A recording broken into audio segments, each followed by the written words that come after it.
Howdy. Good afternoon. How are we? Great. Good to see you all. I want to start today by addressing the U.S. Army soldiers who went missing while conducting a mission to repair and tow an immobilized tactical vehicle in Lithuania in the early hours of March 25th. Tragically, 3 soldiers were found deceased in Lithuania yesterday, and it pains me to confirm that today the 4th soldier was also found deceased. The President, the Secretary of Defense, and the entire White House are praying for the victims' friends and family during this unimaginable time. This is another stark reminder of the selfless sacrifice of our brave military men and women who risk their lives around the world every day to keep us safe. God bless them. On another note, at our southern border, there is more massive news. Southwest border crossings in March fell to the lowest level in American history, down 94% from March of last year under President Biden, when 137,000 illegal aliens poured across our wide-open southern border. Thanks to President Trump's leadership, Border Patrol agents are now back to doing the jobs they signed up for, securing the border, rather than serving as travel agents for illegal aliens. The Los Angeles Times captured the Trump effect on the border with a recent article. Their headline read, "California-Mexico border, once overwhelmed, is now nearly empty." With so few migrants coming into the U.S., they wrote, "Shelters that once served migrants have completely closed." Deportations of illegal aliens who threaten the safety of the American people are also continuing at a rapid pace. Over the weekend, the United States military transferred a group of 17 violent criminals from the Tren de Aragua and MS-13 terrorist organizations to El Salvador. And an illegal alien who was released by the Biden administration into our country was just arrested in Georgia and charged with the horrific killing of Camelia Williams, a mother of 5 and grandmother. The suspect has now been indicted on charges of malice murder, felony murder, aggravated assault, rape, aggravated sexual battery, and necrophilia, which, for those who don't know, necrophilia is a sexual obsession with a corpse. This suspect was ordered to be removed in July 2023, but the Biden administration allowed him to stay. This case represents the ruthless murderers, rapists, and pedophiles who Joe Biden and Democrats let into our country over the past 4 years through our southern border. They should have never been here in the first place. Keep this in mind the next time you see Democrats protesting future illegal alien removals from our country. President Trump is focused on fulfilling his greatest obligation, to keep the American people safe and to defend our country from violent invaders. Looking ahead to tomorrow, April 2nd, 2025, will go down as one of the most important days in modern American history. Our country has been one of the most open economies in the world, and we have the consumer base hands down, the best consumer base. But too many foreign countries have their markets closed to our exports. This is fundamentally unfair. The lack of reciprocity contributes to our large and persistent annual trade deficit that's gutted our industries and hollowed out key workforces. But those days of America, beginning tomorrow, being ripped off are over. American workers and businesses will be put first under President Trump, just as he promised on the campaign trail. The president's historic action tomorrow will improve American competitiveness in every area of industry, reduce our massive trade deficits, and ultimately protect our economic and national security. President Trump's economic vision is rooted in common sense. America will offer companies the lowest taxes, energy costs, regulations, if they make their products right here in the United States and hire American workers for the job. It's simple. If you make your product in America, you will pay no tariffs. We have already seen a number of the largest companies in the world respond to this economic approach. For example, Project Stargate, led by Japan-based SoftBank and US-based OpenAI, and Oracle, announced a $500 billion private investment in the United States-based artificial intelligence infrastructure. Apple announced a $500 billion investment in US manufacturing and training. NVIDIA announced it will invest hundreds of billions of dollars over the next 4 years in US-based manufacturing. And the Taiwan semiconductor manufacturing company TSMC announced a $100 billion investment in U.S.-based chips and manufacturing. These are just a few of the investment announcements that have already been made, and it is clear that President Trump's America First approach is already working. In our new media seat today is Mark Halperin, the co-founder and editor-in-chief of Two Way, a new live video platform that builds communities around interactive conversations with leaders and content creators from every subject area. Mark and his colleagues welcome all voices into discussions that are spirited but respectful. They have over 37.5 million video views, over 3.6 million watch time hours since the platform began just last year. This is new media in its truest sense, allowing the people to ask questions, make comments, and be an active part of engagement on the most important issues facing the country and our world. With that, Mark, please kick us off and welcome to the briefing room. Thank you, Caroline. Appreciate it. I'll ask you a question about tariffs and then one from one members of our community. Sure. About education. It's perceived by some that companies or countries, if they change their policies either before tomorrow or after tomorrow, can have the president alter what he's planning for that country or that sector. Is that a possibility? And if so, what factors the president consider in making those changes? Well, the ultimate change for these companies and these countries, Mark, will happen when they decide to do business in the United States of America. And as I just laid out, they will face no tariffs at all if these companies choose to invest here in the United States and to move their production and their manufacturing here to the United States as well. As for tomorrow, the president will be addressing the decades of unfair trade practices that have ripped our country off and American workers off. It has hollowed out our middle class. It has destroyed our heartland, and the president is focused on reshifting our global economy to ensure that America is once again the manufacturing superpower of the world. So if they do something today or later in the week that's a pledge for future activity, would that be good enough potentially to alter the policy? Again, the president has been looking at the very unfair trade practices of the past.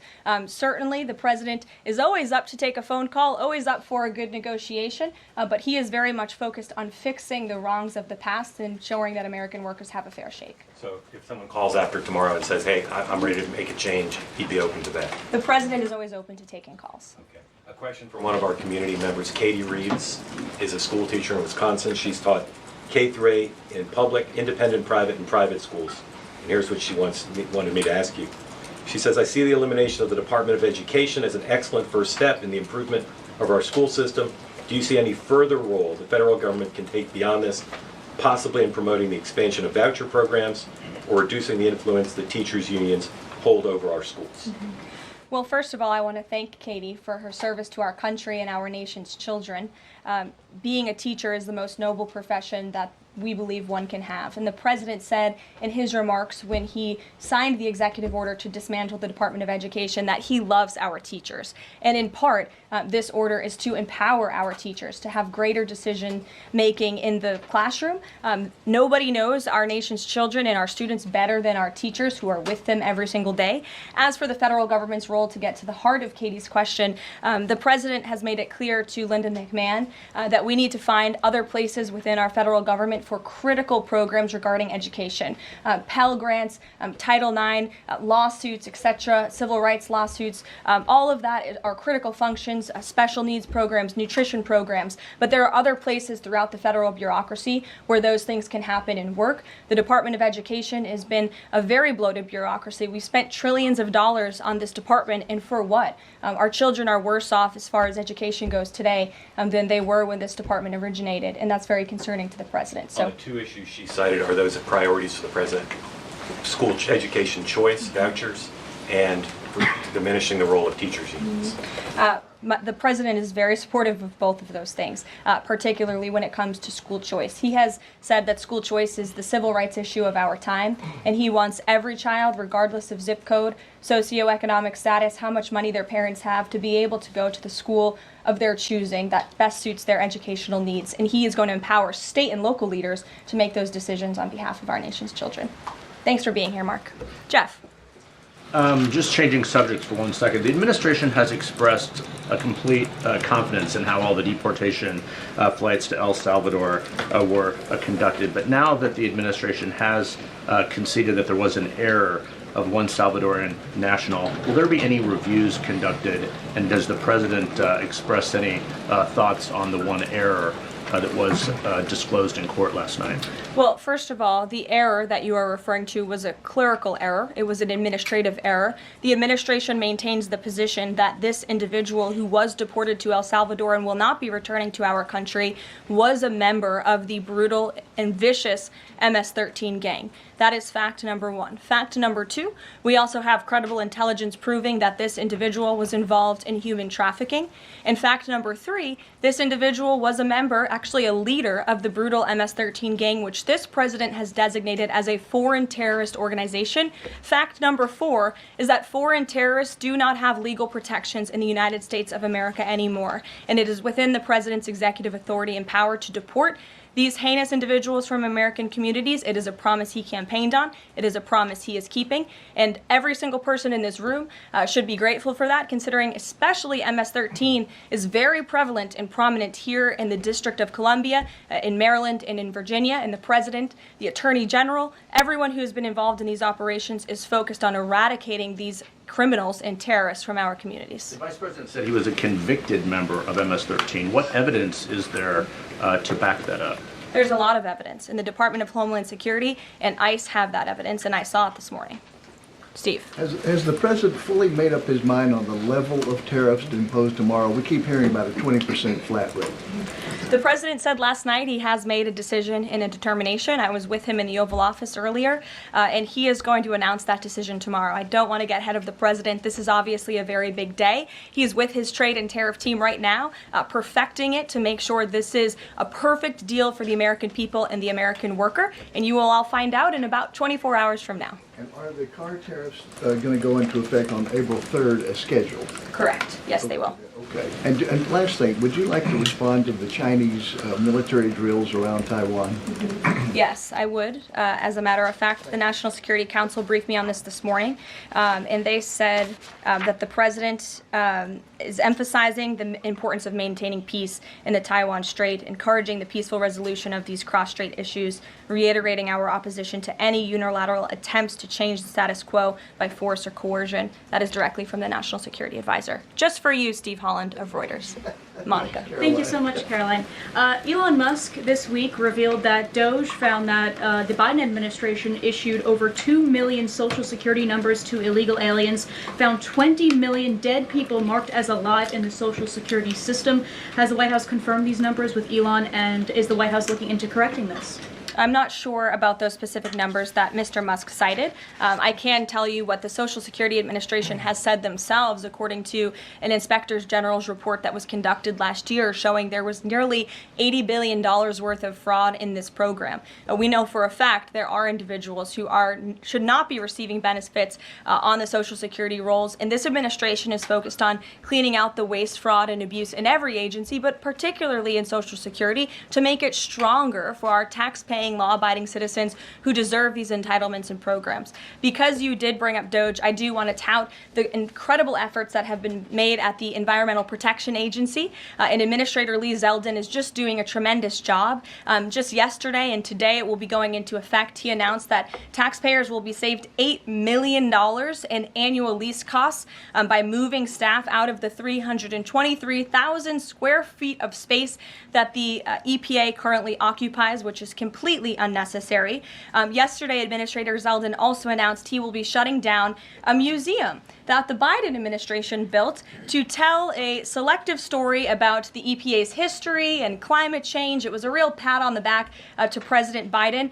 And guess how much American taxpayers paid for it? $4 million for this museum that I think only 1,000 visitors saw last year alone. And it will cost American taxpayers $600,000 per year to operate this museum. Well, it's not going to exist anymore. We're going to save taxpayers those critical funds. And Administrator Zeldin is very proud to announce that. And just at EPA alone, and the cuts that they have made, they've saved taxpayers more than $22 billion in wasteful grants and spending. Peter. Thank you, Caroline. When the president goes down to Florida on the weekends, does he ever hear from, there are so many retired folks down in Florida, does he ever hear from any retired Americans who are stressed about these wild swings in the stock market because of the tariff uncertainty, and they're sitting there on fixed income or living off a 401k, and They don't know how much money's going to be left. Well, certainly they are legitimate concerns, and the president takes those concerns very seriously, and he's addressing them every single day. And tomorrow's announcement is to protect future generations. The senior citizens you mentioned, it's for their kids and their grandkids to ensure that there are jobs here in the United States of America for their children to live the American dream, just like they presumably did. And as for their worries about their 401ks, their Social Security, I just addressed Social Security. This president is always going to protect it for our tax-paying senior citizens. As for their 401ks, look at what President Trump did for you in his first term. He is working on implementing that economic formula every single day by lowering inflation, lowering energy prices, massive deregulatory efforts, while simultaneously effectively implementing tariffs. And they'll hear more about that announcement tomorrow. And you said that the president right now is with the trade and tariff team. They are very confident that this is all going to work. But what Yes. if they're wrong? They're not going to be wrong. It is going to work. And the president has a brilliant team of advisors who have been studying these issues for decades. We are focused on restoring the golden age of America and making America a manufacturing superpower. And again, Peter, I would point you to the investments that have already trickled into this country. And the president hasn't even made his tariff announcement yet tomorrow. There have been billions of dollars in private investments from around the world pouring into American communities. What does that look like for those watching at home, for the people you mentioned worried about their own economic circumstances? It means more jobs in your communities, which means more money, more investments, more money in your pocket. That's what the president is committed to.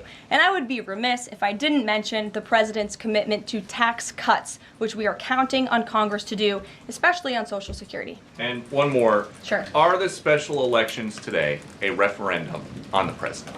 I think first of all, as you know, I'm a government employee now, so I'm not very much allowed to comment on elections that are taking place. That's something to get used to, having just been on the campaign trail for quite some time.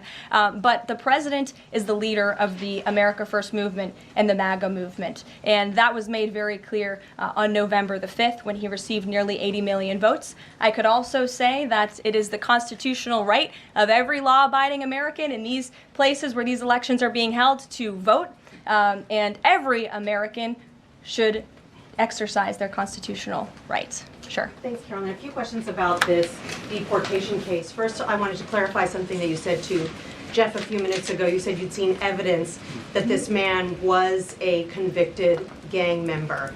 In what court was he convicted and for what? This individual was an MS-13 ringleader. This individual was also engaged in human trafficking. And I'm glad you brought up this point again, because I would like to point out that if you just saw the headline from the insane, failing Atlantic magazine this morning, you would think this individual was Father of the Year, living in Maryland, living a peaceful life, when that couldn't be further from the truth. They didn't even mention in the title of that article, or even in the first paragraph, that this individual is an illegal criminal who broke our nation's immigration laws.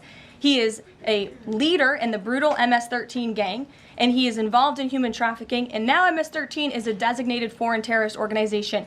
Foreign terrorists have no legal protections in the United States of America, and this administration is going to continue to deport foreign terrorists and illegal criminals from our nation's interior. But a judge ordered that he should remain in this country. So are you saying that it is okay to ignore a judge's ruling if you don't like it?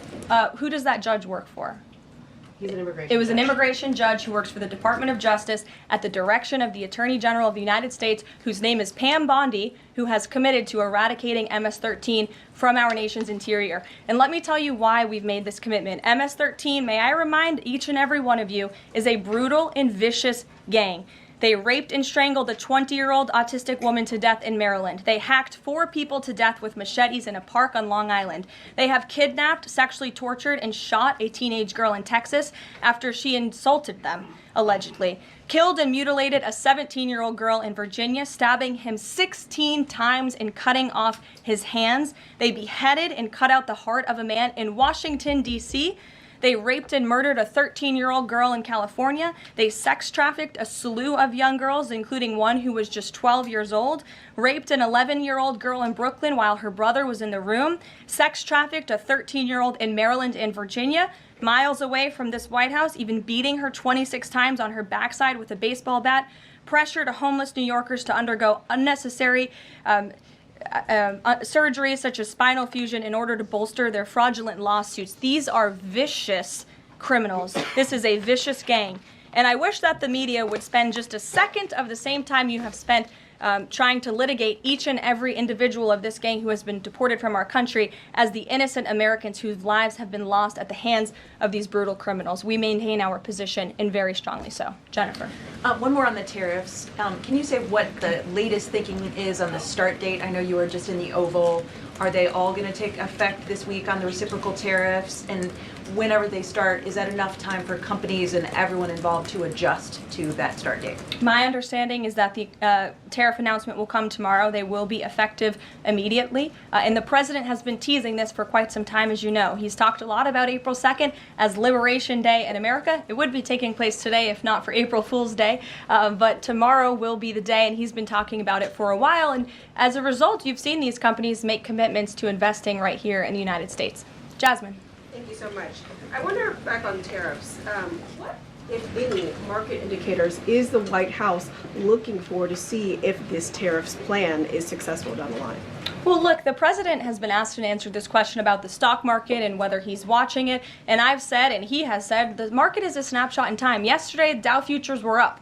And there's been a lot of talk about the market, and it was up yesterday. So, look, the president wants to ensure that all Americans make out well, particularly Main Street. That's the focus of these tariffs. But as I've said repeatedly, just like they were in his first term, Wall Street will be just fine. Shelby. Thanks. A bipartisan pair of senators sent a letter to the president today arguing that the recent strikes in Yemen are emboldening the Houthis and saying that Congress has not authorized war against them.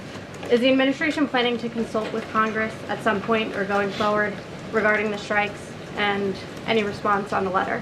Well, I would absolutely reject Congress's claims. Who made those claims in Congress? Senator Jeff Merkley and Rand Paul. Okay, well, I would absolutely reject those claims. These Houthi strikes have been incredibly successful. Last time I was at this podium, there were more than 100 successful strikes. There have now been over 200 successful strikes against the Houthis. Iran is incredibly weakened as a result of these attacks, and we have seen they've taken out Houthi leaders. They've taken out critical members who were launching strikes on naval ships and on commercial vessels, and this operation will not stop until the freedom of navigation in this region is restored, which is a critical principle. And this president stands behind our Defense Department, who's doing a tremendous job. And are they going to, is the White House going to confer with Congress going forward on this? I would have to ask our team here at the White House, but the president is well within his authority, as is the Secretary of Defense. Again, these are defensive strikes. The Houthis have been launching attacks on U.S. naval vessels and commercial ships for quite some time. Go ahead. Caroline, Yeah. the pause on the Canadian and Mexican tariffs, the fentanyl tariffs, that's set to expire tomorrow. Is the president considering extending that pause? Look, I will let the president speak on the specifics of the tariffs tomorrow. But as for fentanyl, we have seen this has certainly caused a national security crisis here in the United States. Fentanyl continues to be the #1 killer of young people in this country, and the president is very much focused on that. Deanna. Thank you, Caroline. The president recently signed an executive order on making D.C. safe and beautiful. On the campaign trail, he talked about making New York great again. Does he have any plans on establishing a similar task force? Has he been pressuring Governor Hochul in any way in his conversations about New York and lowering crime? Well, he has been in correspondence with Governor Hochul quite a bit on the issue of crime, also on the issue of congestion pricing, and so many other issues that are facing New Yorkers. And he wants New York to clean up their streets just as he does here in Washington, D.C. He also speaks to Mayor Adams as well. So he's engaged with state and local leaders across the entire country to ensure they're doing their part to help American citizens in each and every state, regardless of if it's a red state or a blue state. A question on Russia. Yesterday, the Russian government said that their new goal is 160,000 conscripts for the war. Has the president seen that number? And does he have any response given his recent conversations on peace talks? Well, I can tell you what the president said last night, and that is he is frustrated with leaders on both sides of this war. He wants this war to end. There are men that are dying on both sides, and it's been going on for far too long. Our team continues to be engaged with the Russians as we are with the Ukrainians, and the president continues to be very, very much engaged on this topic every single day. Caroline. Sure. Caroline, Sure.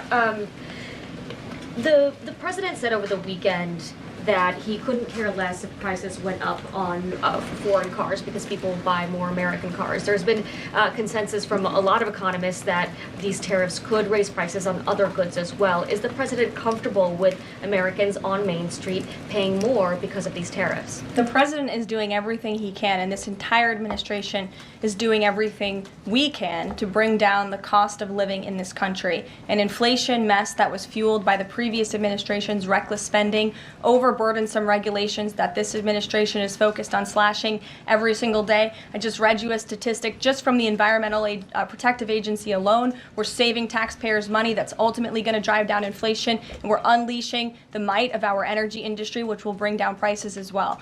To the heart of your question, because this is very important to the American people, you should trust what this president did for you in his first term. He effectively utilized tariffs while driving down inflation. It was a record low 1.4% when he left office, and he's focused on getting back to that. It's unfortunate the previous administration left us in this mess. Sure. Musk, Representative Anna Paulina Luna left the Freedom Caucus over their lack of support for her bill that would allow new parents to proxy vote around 12 weeks around the birth of their baby. Does the president support that bill? I'm not sure. I haven't actually talked to the president about that bill, but I certainly can and can get a take on if he supports it or not. Thank you. And one more. The D.C. Circuit ruled last week that the president can fire holdover Biden appointees of independent agencies.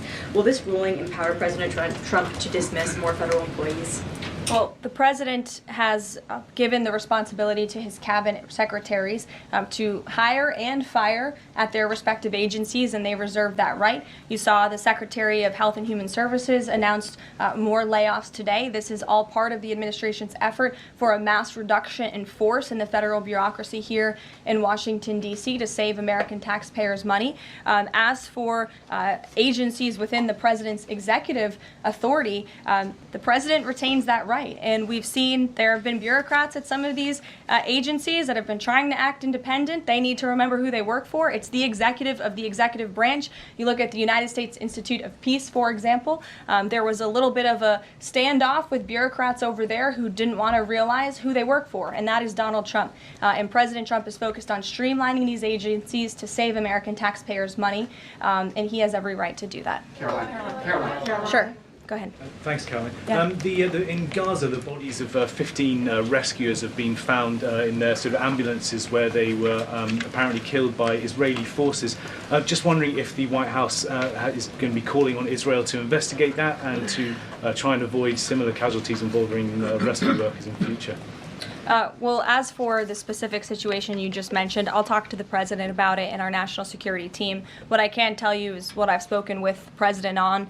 He very much remains committed to backing Israel, and it was only because of this president and his team's leadership that we had a temporary ceasefire in Gaza, that we were able to bring many hostages home. And the president made it very clear to Hamas, you get the hostages out, all of them, or there will be hell to pay. And Hamas is certainly witnessing what it feels like for all hell to be paid, and the president supports Israel's right to defend itself. Any progress at all on a ceasefire at the moment, as far as the president's concerned? The president and his team continue to be engaged on this every single day. Sure.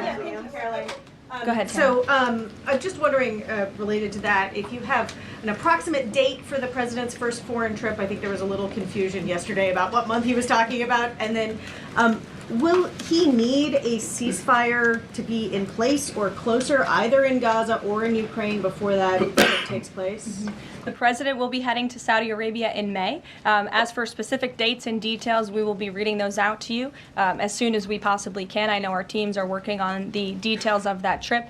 And then again, as for a ceasefire, the president's made it clear that's what he wants to see in Russia and Ukraine, and his team continues to be engaged on it every day. And Kelly. Signal, you said case closed yesterday. Do you, as that case was closed, do you have anything that you can share about what was learned, how this can be avoided in the future, any sort of findings from that investigation? The case is closed, and the president continues to have confidence in his national security advisor. Yes, Kelly. Kelly. Thanks, Caroline. So Sorry, the president Ed. has said... Ed, I'll come to you after. The president has I'm said... glad you're so eager to ask a question. It's Liberation Day. Yes, it is. Caroline, the president has said foreign Tomorrow. countries and companies will eat the cost of tariffs. In his speech on Inauguration Day, he said, quote, instead of taxing our citizens to enrich other countries, we will tariff and tax foreign countries to enrich our citizens. Right. So then why did he have to tell the domestic automakers not to raise prices? Well, that was a private conversation that was had. I'm not sure if that comment was made or was not made. But as for what the president said in his Inauguration Day speech, he's absolutely correct. A tariff will be a tax on these foreign nations, these foreign companies, and if they want to be absolved of that tariff, then they can come here to the United States of America to do business, bring their jobs here. Edward, go ahead. Thank you. So Canadians have been negotiating with the Commerce Secretary over the trade, the tariffs. How many companies are mutually talking with the U.S. or countries are mutually talking with the U.S. to lower tariffs? I don't have a specific number, but I can tell you there have been quite a few countries that have called the president and have called his team in discussion about these tariffs. But again, there's one country the president cares most about, and it's the United States of America, and doing what's best for the people who elected him to this office to restore their jobs, their wealth, and their prosperity. I'm looking at the clock. I have a hard out today. I have a hard out today because I'm actually heading over to the State Department with the First Lady of the United States. She will be delivering remarks at 1 o'clock this afternoon at the 19th International Women of Courage Award ceremony with our great Secretary of State Marco Rubio. That starts at 1. This is the 5th year Mrs. Trump is participating and standing with brave women leaders who embody American values abroad. And the First Lady in her remarks today will highlight the profound connection between the love and courage that will be shown by this year's honorees. I encourage everybody to tune in at 1 o'clock, and then we'll see you all tomorrow for Liberation Day. Thanks, guys. Thanks, Caroline.